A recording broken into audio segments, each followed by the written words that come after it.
You've seen tanks getting hit by various weapons with various different outcomes. But what actually happens inside an Abrams tank when something hits it? And is it any different for its crew than the other tanks that seem to be competing in who would toss their turret further? To answer any of that, you first have to understand what's trying to get in, how it tries to get in, and what the Abrams was specifically designed to do about it. But before even that, you need to know where this tank came from, because that's what makes everything else make sense. So by the early 1960s, the United States had a serious tank problem. The M60, which was America's frontline main battle tank at the time, wasn't really a new design, but the latest in a long chain of upgrades that stretched all the way back to World War II. And by the standards of what was showing up on the other side, it was falling behind fast. And what was showing up on the other side was genuinely alarming. The Soviets were fielding the T-62 with a 115mm smoothbore gun, the first one ever put on a production tank. It now fired armor-piercing, fin-stabilized rounds that could threaten Western armor at range.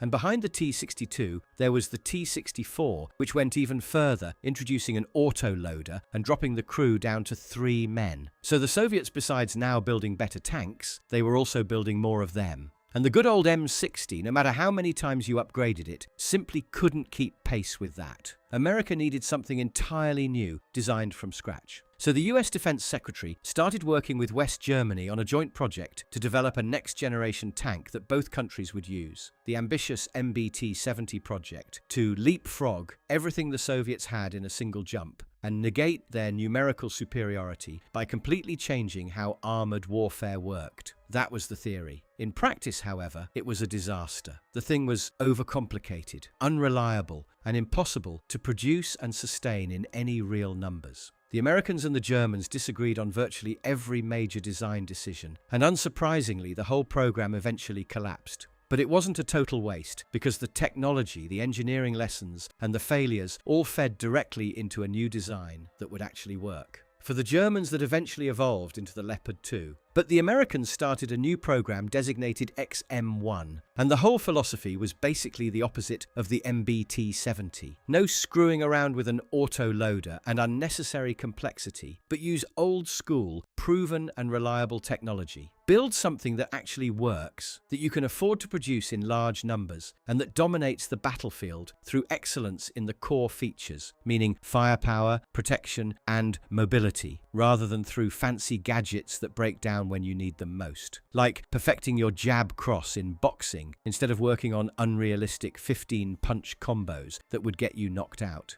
The tank they eventually came up with was named after General Creighton Williams Abrams Jr., one of the most aggressive and effective tank commanders of the Second World War. Now, before getting into how the Abrams was designed to take punches, let's clear up one early design decision to arm the Abrams with a 105mm rifled gun instead of the larger 120mm smoothbore that everyone already knew was coming. The 120 was going to be necessary eventually. There was no question about that, because the next generation of Soviet armor was going to demand it. But the Army chose the existing 105 for the first production run because it was already a proven gun they had, with the upgrade path already built into the design from day one. So the gun was sorted, at least for now. But the real breakthrough on the Abrams actually was the armor. The British had developed something genuinely new for tank protection, what's now known as composite armor. Americans initially rejected it, but would later, quote-unquote, borrow the design, take that as you want. Anyway, the thing is that instead of thick slabs of steel, World War II style, this armor used layers of completely different materials, like ceramic tiles, metal plates, Kevlar, and plastic composites, all sandwiched together into one structure. Each layer dealt with incoming threats in a different way, so the overall protection is much more effective.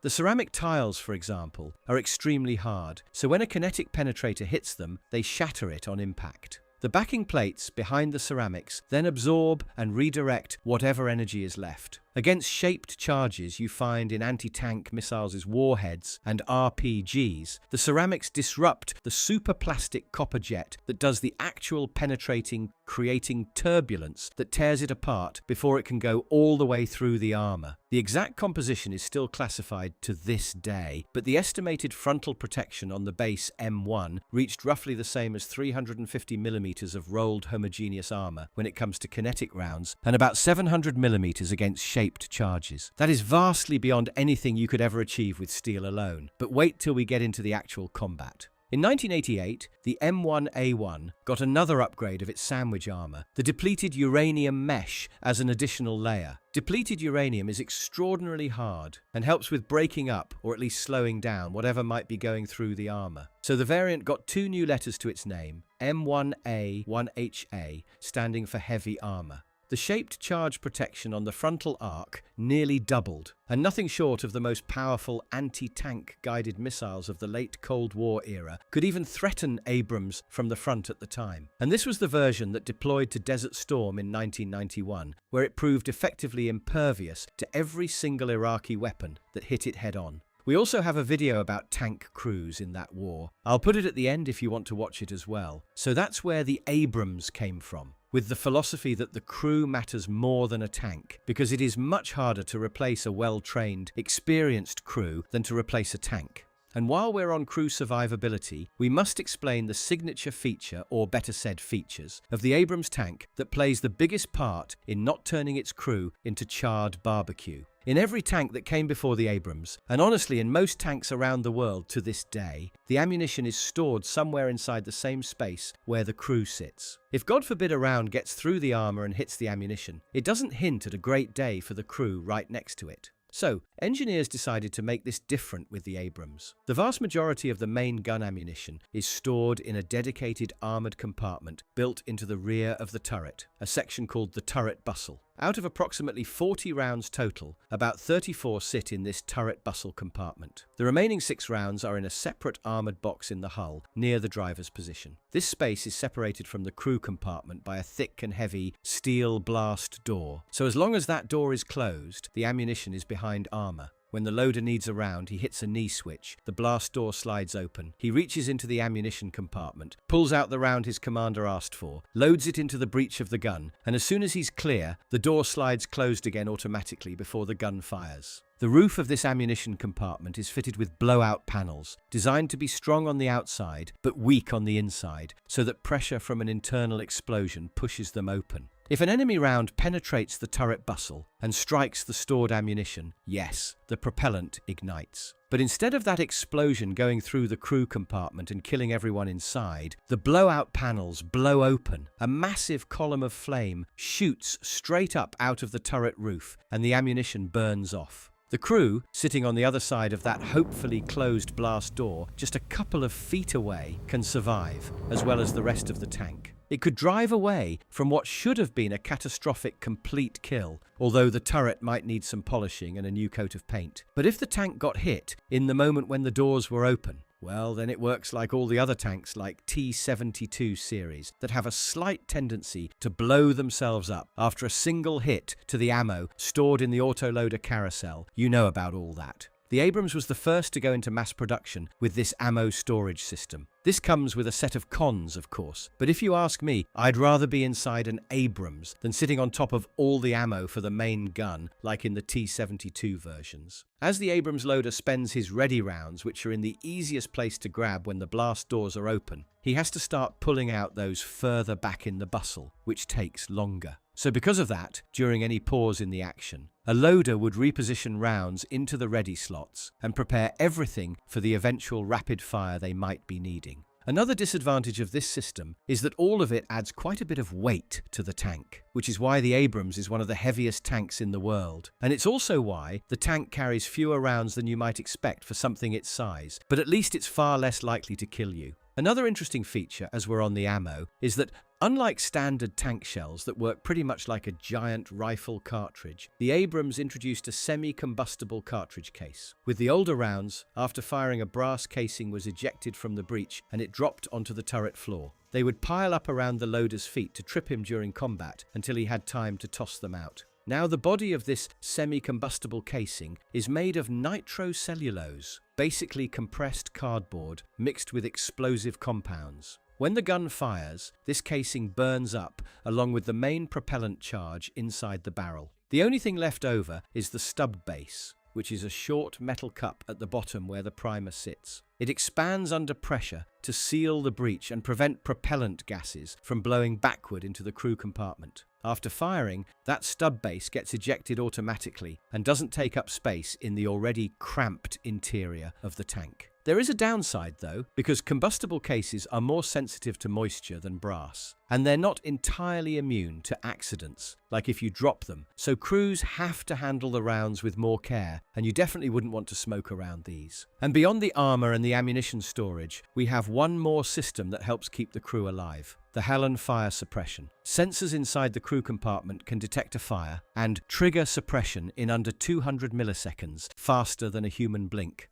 The system works by chemically interrupting the combustion reaction, basically starving the fire of what it needs to sustain itself. It does cause mild dizziness to the crew, and it's not the healthiest thing to breathe in, but vent fans kick in automatically, and either way, you'd want to get out of the tank after it's deployed. It's also much better to inhale this than flames, that's for sure. Okay, so what would be the two most common threats for tanks, including the Abrams? The first is what we call a kinetic energy round. At its core, just a very dense, very fast metal dart. The modern version is called an APFSDS, armor-piercing, fin-stabilized discarding sabot. It's a long rod, either tungsten alloy or depleted uranium, about 2 to 3 centimeters in diameter, up to 80 centimeters long. And this thing is fired from a tank's smoothbore gun at velocities between 1400 and 1800 meters per second. So at those velocities, the impact creates pressures so extreme that both the penetrator and the armor plate behave like fluids. The dart doesn't go through the armor the way a nail goes through wood. It erodes through, pushing the armor material sideways as it bores deeper and deeper. And if it has enough energy to make it all the way through, the remains of the penetrator, now white-hot fragments of metal, along with chunks of the armor's inner surface, ripped off by the impact, spray into the crew compartment like a shotgun blast on steroids. And in case you have an even worse day than being hit by a tungsten kinetic penetrator, depleted uranium penetrators are pyrophoric on top of the evil they bring with them, meaning they spontaneously ignite on contact with air. So you've got the inside of a tank simultaneously being sprayed by superheated metal fragments and set on fire. If any of that hits ammunition, fuel, or hydraulic lines, you get secondary explosions within seconds, like it happened to Iraqi T-72s during Desert Storm. That's what caused the catastrophic cook-offs that sent turrets flying into the air. However, what does this mean for the Abrams tank being hit by the same weapon? Well, no need to wonder, because that actually happened quite a few times during Desert Storm. Disoriented in the sandstorm and night, American armor got mixed up with Iraqi. Gunners got a little confused about their targets, and there were a staggering number of blue-on-blue incidents, which gave the Abrams a chance to test itself against its own weapons. The front turret and front hull armor actually stopped APFSDS rounds from other Abrams. But the side hull armor and the rear turret armor, which are significantly thinner, were penetrated on at least 2 occasions. Even in those cases, though, the crews survived. Blowout panels and the fire suppression system did their job just as intended and saved the crew. Even when one Abrams got stuck during the operation and was fired on by another Abrams to prevent it from falling into enemy hands, the ammo cooked off, but the tank was later recovered and went on with a second life when it was repaired and got a new turret.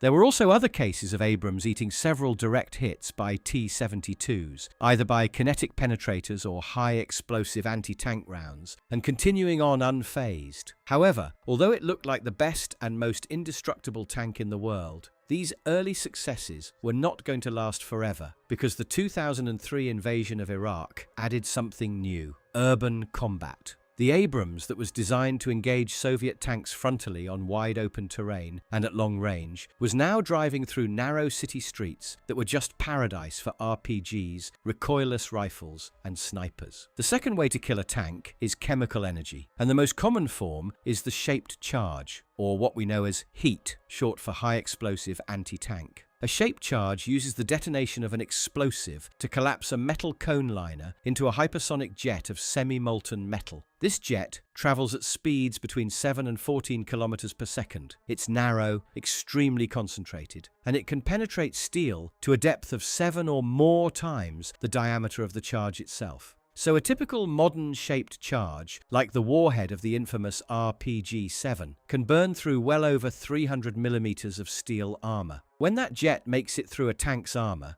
It creates a narrow hole only about 10 millimeters in diameter and injects a stream of superheated metal fragments and armor spall into the crew compartment. But here's the thing, the crew doesn't need to be directly in the path of that jet to be killed or seriously injured, because there's more than one thing happening at once. The spall scatters across the crew compartment at high velocity, exactly like shrapnel, as if someone threw a hand grenade inside. At the same time, you get a sudden and violent pressure wave inside the tank, and because it's in an enclosed space, that overpressure is dramatically worse than it would be in the open and could rupture eardrums and lungs, not to mention all the flammable things you'd have inside the tank that you wouldn't like to be set on fire while you're still inside. Speaking of bailing out, the Abrams has 3 hatches for 4 crew members. The commander and the loader each have their own hatch in the turret roof side by side, and they are spring-assisted, so you can push them open and pull yourself through in seconds. The gunner has it a bit harder because he sits lower in the turret, below and forward of the commander, and he doesn't have his own hatch. He has to go out through the commander's hatch after climbing up and over. The driver sits alone in the hull, physically separated from the rest of the crew. The driver has a bit of a bad day if his tank is hit while the gun tube is hanging directly over him, which would block his exit path. So the ideal position for the driver to bail is when the gun is pointed over the rear deck. Also, there is no floor escape hatch in the Abrams.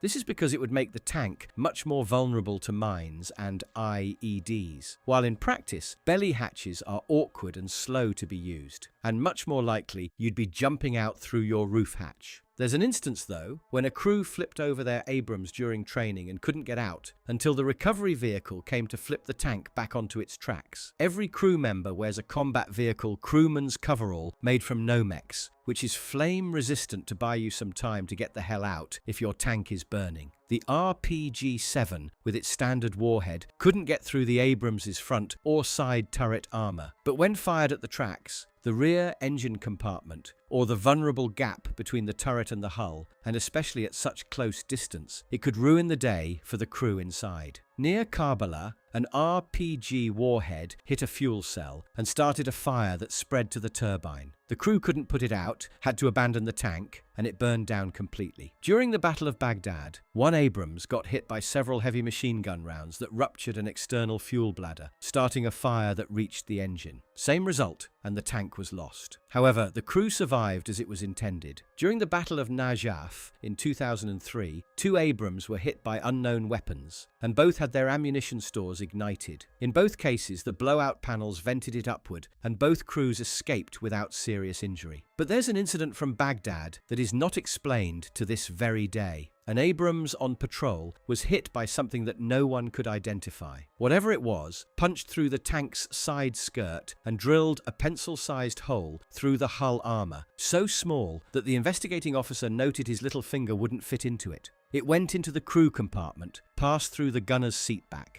grazed the gunner's flak jacket, and finally came to rest after boring a hole roughly 40 millimeters deep into the other side of the hull. As it passed through it, damaged enough critical components to disable the tank completely, and it triggered the halon fire suppression system, which probably saved lives given what was happening inside that crew compartment. The tank commander took small fragments in his legs and arms. The gunner got some in his arm, but both survived. The Kevlar lining inside helped reduce the spalling, and the hydraulic fluid, which in earlier American tanks was highly flammable, is fire-resistant in the Abrams exactly because of situations like that. The prevailing theory settled on some kind of advanced RPG variant, but the exact weapon was never actually identified. Anyway, not a single Abrams crew member was killed by enemy fire during the initial 2003 invasion phase. But then came the occupation, and everything drastically changed. The years of counterinsurgency that followed were where the Abrams began facing threats it was never designed for. Driving the same urban patrol routes day after day, surrounded by buildings, alleys, and overpasses, exactly the kind of environment where an enemy that knows your weak points can set up and wait.